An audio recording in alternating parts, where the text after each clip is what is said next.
화를 버리는 이제 방법 중에서 이제 자해에 대해서 말씀을 드렸는데, 이 자해를 닦는 거에 대한 이익에 대해서 부처님께서는 경전에 되게 다양하게 설명이 되어 있습니다.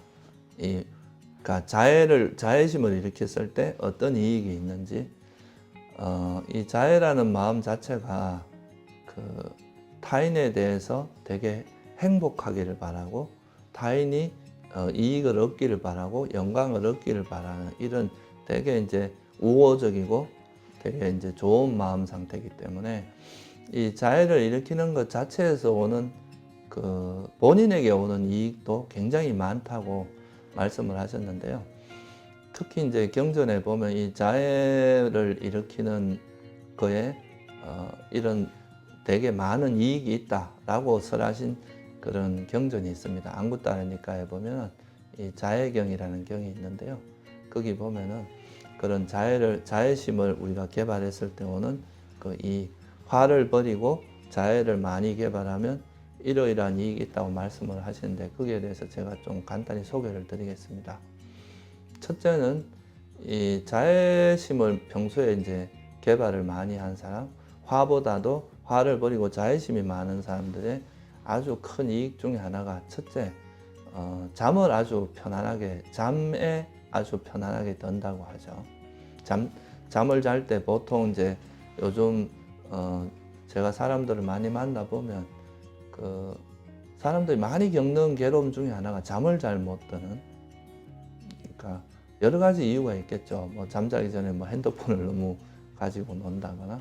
근데 그 가장 보편적인 이유는 뭐냐 하면 생각이 많아서, 잠자기 전에도 그 생각의 흐름이 잘 끊어지질 않아서 이제 잠을 못 자는 경우가 많은데, 또 특히나 요즘은 세상이 경쟁이 심하고 이러다 보니까 좀 스트레스도 일종의 화니까요. 그런 이제 스트레스나 이런 걸로 인해서 화가 많이 일어납니다. 그러니까 화가 나 있으니까 또 그런 불만족이 많고 하니까 잠자리에 누워도 자꾸 이제 막 낮에 있었던 생각들이 일어나면서 잠을 쉽게 못 들고 이렇게 되는 경우가 많은데요.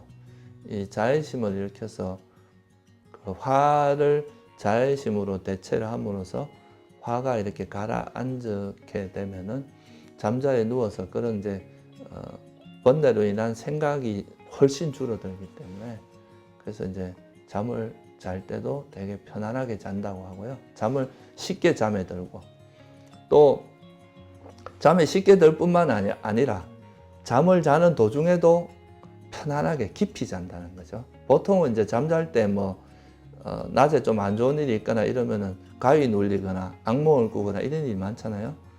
그런 것도 훨씬 줄어든다고 이야기를 하죠. 그러니까 악몽을 거의 꾸지 않는다. 그래서 잠을 또 편히 잘 수 있는 그런 또 이익이 있고요.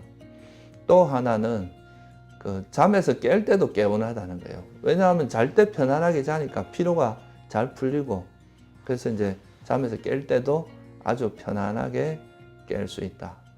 그러니까 이게 이제 사람들이 되게 다 원하는 것 중에 하나일 겁니다. 잠 잘 들고 잘 자고 잘 때도 깨어나서도 개운하고. 그러니까 이게 이제 가장 큰 이익 중에 하나고요. 또 하나 그게 세 가지로 이제 설명이 되어 있습니다. 그리고 또 다른 이익은 이제 그러니까 사람들이 좋아한다. 그러니까 이 자애심이 많은 사람들은 남에게 해치거나 이런 마음이 아니라, 뾰족뾰족한 가시가 있는 게 아니라 다른 사람이 잘 되기를 바라고 행복하기를 바라고 이러니까 그 사람하고 같이 있으면 편안한 거예요. 마음도 편안하고, 또 이 자애심이라는 게 남이 잘 되기를 바라고 행복하기를 바라는 마음이니까 그 사람이 잘 됐으면 좋겠고, 그런 방향으로 마음을 쓰니까 같이 있는 사람이 이익을 받는 거죠. 그러니까 이제 좋아하는 거죠. 그래서 이제 사람들도 좋아하고, 그뿐만 아니라 사실 천신이나 또는 동물, 다른 존재들마저도 이 사람을 좋아한다고 하죠. 실제로 옛날에 우리가 어른 스님들, 노스님들 이야기 중에 야생 동물들도 이 스님들을 피하지 않고 주위에서 마치 이렇게 편안하게 쉬는 그런 이야기들을 가끔씩 들을 수 있는데, 그거는 이제 비록 동물이라 하더라도 그 사람이 이렇게 나를 해치려고 하지 않는다는 것을 본능적으로 느끼기 때문에 자애심이 많은 사람은 야생동물이 봐도 이래 우호적으로 느껴지고 저 사람은 나를 해치지 않는다. 이런 거를 알기 때문에 편안하게 와서 쉴 수 있다고 하는 거죠. 그래서 이 자애의 마음은 그 사람뿐만 아니라 이제 사람이 아닌 짐승이나 천신들도 자애심이 많은 사람들은 와서 공양을 올린다고 하잖아요. 그래서 그런 이익이 있다. 이게 또 되게 큰 이익 중에 하나고요. 또 이제 수행적인 입장에서 보면 이 자애의 마음은 수행하는 사람의 마음을 되게 행복하게 해줍니다. 근데 이 행복한 사람의 마음은 우리가 선정에 드는 제일 중요한 조건 중에 하나가 삼매를 닦아서 선정에 드는 거는 내가 여기 앉아 있는 시간이 괴롭고 힘들면 절대 오래 못 있거든요. 근데 이제 호흡 수행, 예를 들어서 어떤 주제를 갖고 수행을 하는데 그 수행하는 시간이 너무나 행복하고 그러면 내가 다른 걸 하고 싶은 마음이 없어지겠죠. 그러니까 이제 그냥 여기에 있는 것이 너무나 행복하니까 마음이 더 이상 할 일을 뭔가 하고 싶어 하는 마음을 멈추고 그냥 그 상태에 쭉 빠져서 시간이 흘러가 이런 걸 우리가 이제 일종의 삼매 선정이라고 할 수 있는데 그러니까 이 자애의 마음은 그런 우리 마음의 그런 행복한 마음을 이렇게 행복감을 주기 때문에 이 행복한 마음을 기반으로 삼매를 닦으면 이 삼매에 드는데 굉장히 도움이 된다.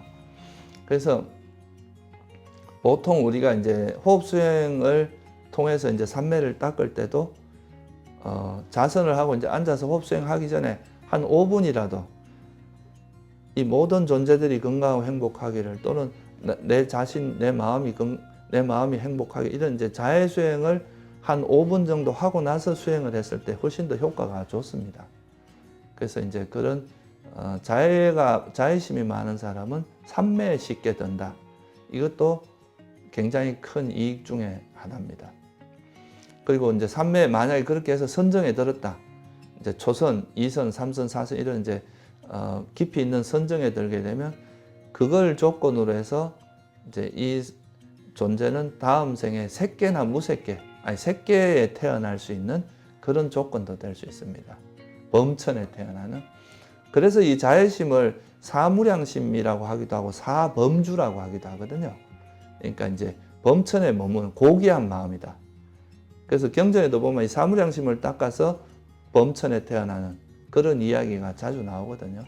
그래서 이 자애심을 통해서 또 삼매에 잘 들고 그렇게 해서 선정에 들게 되면 그로 인해서 이제 새끼나 이런 데 태어나는 그런 고귀한 세상에 태어나는 그런 조건도 됩니다. 그리고 더구나 선정에 들게 되면 이 선정을 바탕으로 해서 우리가 지혜를 개발해서 깨달음에 이를 수도 있기 때문에 그래서 이제 이런 자애는 여러모로 굉장히 우리에게 많은 이익을 주는 마음 상태다. 어떻게 보면 이 화라는 것은 백해무익한 거라면 이 자애심이라고 자애의 마음이라고 하는 것은 우리에게 엄청난 이익을 주는 그런 마음이라는 걸 잘 반조하면 내가 이거 화를 내는 것보다는 자애심을 일으키는 것이 훨씬 이익이구나. 나한테 훨씬 큰 이익이 있구나 하고 화를 버릴 수 있겠죠. 그래서 이 자애의 마음을 화를 버리는 대표적인 방법으로 부처님께서 소개하고 있는 겁니다.